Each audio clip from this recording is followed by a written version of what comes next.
RB films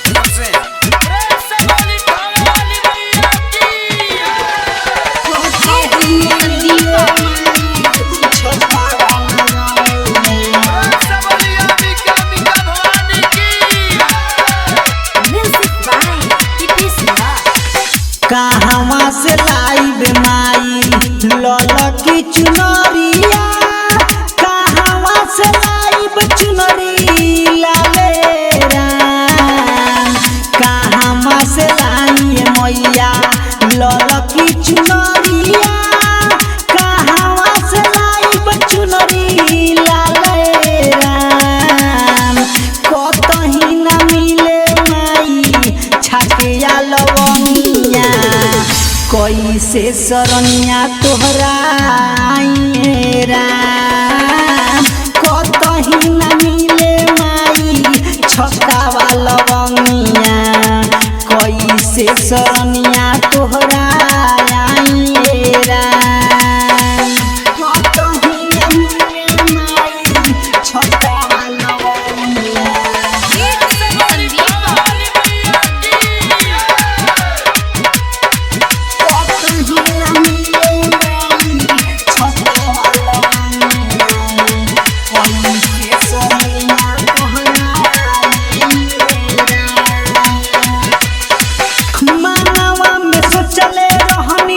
सपना हजार हो काले के आइब माई बानी हम लाचार हो।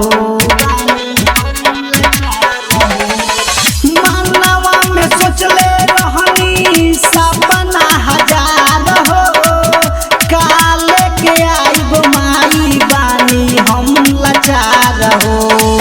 चारू गोरी खोजी खोजी भैनी परेशान जी, कतही न मिलेला कलश राम। कतही न मिले माई छाटिया लवंगिया, कैसे शरणिया तोहरा आइए राम। कतही न मिले माई छकावा लवंगिया, कैसे शरणिया तोहरा आइए राम।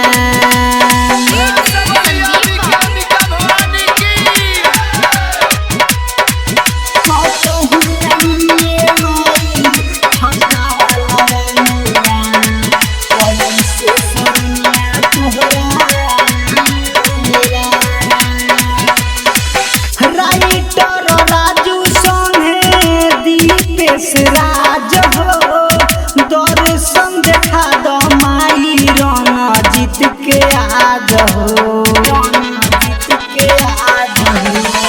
राइटर अभिषेक दीपेश राज हो, दर्शन देखा दो माई उज्जवल के आज हो। कहवा से लाई मैया बाघावा सवरिया, काले के मैया के मानाइए राम। कतही न मिले माई छाटिया लवंगिया, कैसे शरणिया तोहरा आइए राम। कतही न मिले माई छकावा लवंगिया, कैसे शरणिया तोहरा आइए Ram. Mix by Dipesh recording studio Ramgarhwa.